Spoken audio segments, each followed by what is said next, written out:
ये बहुत मुश्किल टॉपिक है, मगर ये वो सिचुएशन है कि शायद दुनिया का कोई भी शख्स ऐसा ना हो जो इसमें से ना गुजरा हो। बाज़ औक़ात इस तरह के हालात उस पर आ जाते हैं कि बेबसी की कैफियत तारी हो जाए, और कुछ हालात ऐसे होते हैं कि जिनमें उसको लगता है कि वो उसमें से निकल ही नहीं सकता। बहुत सारी इसकी मिसालें हैं। मसलन कारोबार में बहुत ज़्यादा नुकसान हो गया, कोई शख्स धोखा दे गया जिससे बहुत ज़्यादा माली तौर पर इंसान फंस गया, कर्जे में जकड़ गया, रिश्ते ब्रेक हो गए, खुदा न खास्ता कोई अपना प्यारा जो है वो दुनिया से अचानक चला गया। इसके अलावा बेशुमार ऐसी सूरत हाल हो सकती हैं, कोई कानूनी मामलात हो सकते हैं कि जिसमें आदमी फंस जाता है और फंसने के बाद उसको लगता है कि अब वो कुछ नहीं कर सकता और वो दिमागी तौर पर बिल्कुल ब्रेक हो जाता है। तो ऐसी सिचुएशन में क्या किया जाए, ये इस वीडियो का मौजू है। देखें, पहली बात तो ये है कि ये जो मेंटल स्ट्रेंथ है ना, मेंटली स्ट्रांग होना, कोई भी शख्स पैदाइशी तौर पर मेंटली स्ट्रांग पैदा नहीं होता। मेंटली स्ट्रांग होना एक सीखने वाली स्किल है, एक लर्नेबल स्किल है जो अपने एनवायरनमेंट से आदमी सीखता है। वो बच्चा जो उन वालिदैन की गोद में परवरिश पाता है जो कि इस माइंड सेट के हों कि जो मुश्किल हालात में भी काबू में अपने आप को रखते हों, अपने आप को संभाल के रखते हों और स्ट्रेटजीज ऐसी बनाते हों कि मुश्किल में से निकलने के लिए भरपूर कोशिश करते हों, तो उन बच्चों के अंदर कुदरती तौर पर यह स्किल डेवलप हो जाती है। लेकिन अमूमी तौर पर ऐसा होता नहीं है। अमूमी तौर पर हम ट्रेंड नहीं है इस काम के लिए, लिहाजा जब एक एडल्टहुड में कोई सेटबैक आता है तो हमें बिल्कुल वो गिरा के रख देता है।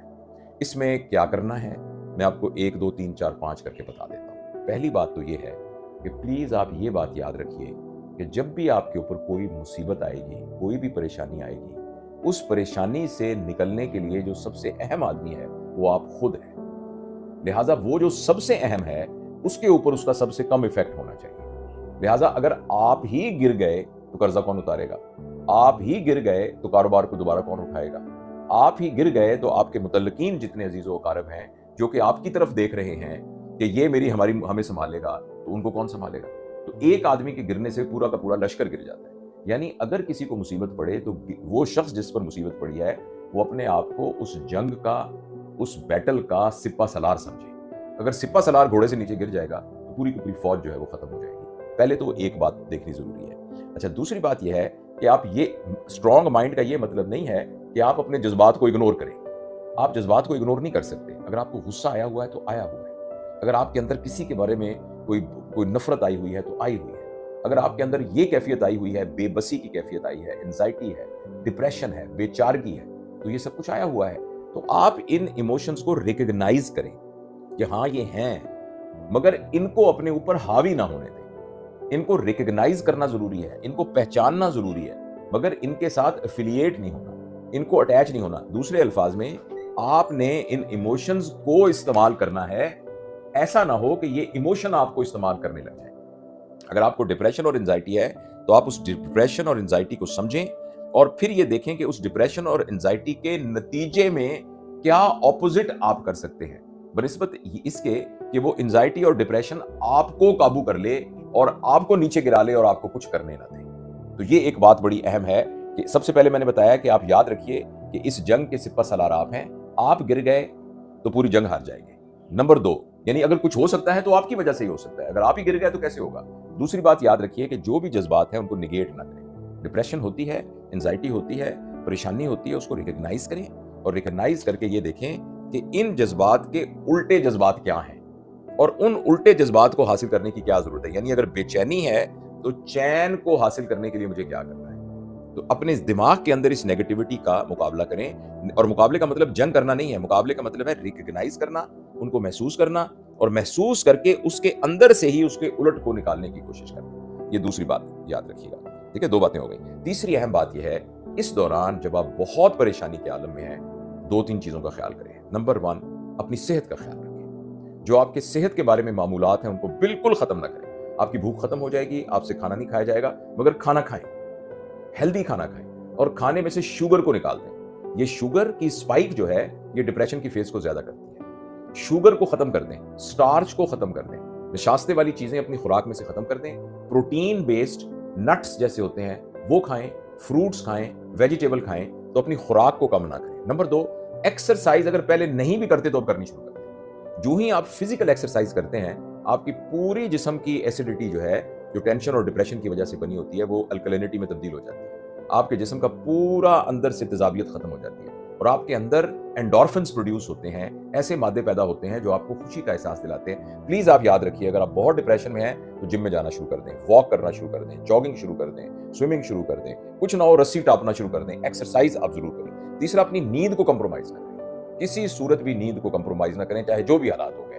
तो ये तीसरा काम है जो ये करना है। चौथा ये है कि अपनी स्ट्रेटेजी बनाएं। जो भी आपका प्रॉब्लम है, ये एक्यूट प्रॉब्लम में तो आपको मदद करेगा, लेकिन आखिर आपको स्ट्रेटेजी बनानी पड़ेगी। तो अगर फर्ज करें को माली मामलात है तो कहां से और पैसे आ सकते हैं, कौन सी गैर जरूरी चीजें आप बेच सकते हैं, कौन सी चीजें, कौन से नए स्किल हैं जो आप हासिल कर सकते हैं। बहुत कोई रिलायबल आदमी आपका दोस्त है, किससे आप शॉर्ट टर्म कर्जा ले सकते हैं, किससे आप लॉन्ग टर्म कर्जा ले सकते हैं। इसके अलावा और क्या क्या स्किल है, नए नए काम आप क्या कर सकते हैं। तो अपने आमदनी के जराये को बढ़ाने की कोशिश कीजिए और कोशिश कीजिए कि और आजकल तो अपनी आमदनी के जराये बढ़ाने के बहुत से तरीके हैं, ऑनलाइन तरीके मौजूद हैं, पैसिव पार्टनरशिप का तरीका मौजूद है। तो कोशिश कीजिए, देखिए कि कहां से चीजें हो सकती हैं। आपका अपना जो काम है उस काम की स्ट्रेंथ को बढ़ा दें। दुकान में 4 घंटे देते हैं तो 6 घंटे देना शुरू कर दीजिए। तो इस तरीके से अपने उस स्ट्रेटेजी बनाइए और उसका प्लान बनाकर उसको करने की कोशिश कीजिए। और दूसरी बात यह है कि जिसके साथ प्रॉब्लम है उसके साथ नेगोशिएट कीजिए। फर्ज करें किसी से झगड़ा है तो उसे नेगोशिएट करें, किसी को कर्जा देना है उसे नेगोशिएट करें। और उसमें टफ डिस्कशन हो सकती है, हो सकता है बड़ी मुश्किल गुफ्तगू हो, आगे से वो सख्ती करे, कुछ करे, तो उस टफ गुफ्तगू के अंदर नरमी को इख्तियार करते हुए उसे कहें कि भाई मैं इंशाल्लाह आपके सामने हूं, मैं आपको लिख के दे देता हूं, मैं आपको दे दूंगा। या ये तो एक मैं उसकी मिसाल दे रहा हूं। इसके अलावा कोई भी और मसला है, कोई रिश्ते का मसला है, किसी बच्चे की शादी ब्याह के सिलसिले में कोई ऐसा सेटबैक हो गया है, तो वो लोग जो मुतल्लकीन हैं, आप उनसे कम्युनिकेट कीजिए, उनसे बात कीजिए, उनसे सेटल डाउन करने की कोशिश कीजिए। और उस कम्युनिकेशन के अंदर एंगर की बजाय आप एक अच्छी सबमिसिव तरीके से अपने आप को सबमिट करा के, अपने आप को उनके सामने पेश करके, ऑफर करके, ऐसी ऑफर जो उनके लिए एक्सेप्टेबल हो, तो अच्छी गुफ्तगू कीजिए। और इसके बाद और यह है कि अपने दिमाग में ब्लेम करना छोड़ दें, कंप्लेंट करना छोड़ दें, शिकायत करना छोड़ दें। और खास तौर पर सबसे खतरनाक ब्लेम करना होता है, जिम्मेदार ठहराना, कि मतलब अपने आप को ब्लेम करना शुरू कर दे कि ये मेरी गलती की वजह से हुआ, मैं ऐसा ना करता, मैं ऐसा ना करता। इसी ज़िमन में एक और बड़ी खौफनाक किस्म की नफ्सियाती कैफियत पैदा होती है, मेरे साथ ही ऐसा क्यों, मैंने तो किसी को कभी दुख नहीं दिया, मेरे साथ ही ऐसा क्यों। तो ये जो है, ये इस दिमाग से निकलने की कोशिश करें। और जो सबसे शायद ज़रूरी बात है, मैं जान के वो आखिर में कर रहा हूँ, कि प्लीज़ आप याद रखिए, हम सब अल्लाह ताला के हुक्म के पाबंद हैं। हम सब के सारी ज़िंदगी के निज़ाम को अल्लाह ताला चला रहा है और अल्लाह ताला के हुक्म के बगैर पत्ता भी नहीं हिल सकता। हमारे साथ जो हालात हुए हैं, जो मामलात हुए हैं, उनमें कहाँ गलती थी, किस वजह से हुआ, किस कमी की वजह से हुआ, ये सब कुछ अल्लाह के इल्म के अंदर है। तो अपने आप को ईमानदारी के साथ, नेक नियति के साथ अल्लाह के सुपुर्द कर देना। और आप फर्ज करें मुसलमान नहीं है, किसी और फेथ के हैं, तो जो क्रिएटर है, हमारा क्रिएटर तो सबका एक ही है ना। तो ऐसा तो नहीं है कि ऊपर जो है वो यहूदियों का खुदा और है और सिखों का खुदा और है और मुसलमानों का और हिंदुओं का खुदा और है। खुदा तो एक ही है, वो तो वहदहु ला शरीक है, वो तो एक ही है। तो वो जो डिवाइन पावर आपके बिलीफ सिस्टम के अंदर है, आप अपने आप को उसके हवाले करें और अपने आप को ये बताएं कि मैं अपनी बेस्ट ऑफ एबिलिटीज परफॉर्म करूंगा। इंशाल्लाह जो भी हालात होंगे मैं नीचे नहीं गिरूंगा, मैं उठ के खड़ा होऊंगा और मैं बेस्ट ऑफ एबिलिटी परफॉर्म करूंगा, लेकिन बाकी नतीजा तेरे हाथ में है। जब आदमी ये सोच ले कि मेरी उंगली तो है वो किसी ने पकड़ी हुई है, जब आदमी सोच ले कि मेरा बाजू तो किसी ने पकड़ा हुआ है, जब आदमी को पता लग जाए यकीन के साथ कि उसके ऊपर किसी का साया मौजूद है, तो उसके एकदम जो दुख गम है ना, वो सारे एवोपरेट हो जाते हैं। तो ये कुछ स्ट्रेटजीज हैं और इसकी बहुत सी केस हिस्ट्रीज हैं। मैं हज़ारों लोगों को जानता हूँ, कुछ लोगों को तो बड़े बड़े लोगों को आप जानते हैं कि जो परसिस्ट करते रहे, मायूस नहीं हुए, सेटबैक के ऊपर गिरे नहीं, तो वो उठ गए और उठ के उन्होंने ऐसे ऐसे बड़े बड़े काम किए। बहुत सी मिसालें दुनिया के अंदर मौजूद हैं। तो आपके जहन में भी कोई ऐसी मिसाल हो, आप भी कोई ऐसा वाक़या अपना शेयर करना चाहते हो, तो आप कमेंट्स में ज़रूर शेयर कीजिए। और मैं इस तरह के आजकल मौज़ूआत पर बात कर रहा हूँ, तो इसलिए अगर आपने ये चैनल सब्सक्राइब नहीं किया हुआ तो चैनल भी सब्सक्राइब कीजिए और दोस्तों को भी ये बातें बताइए। हमारी बात से किसी को भी कुछ फ़ायदा हो जाए तो हमें बहुत खुशी होगी। बहुत बहुत शुक्रिया।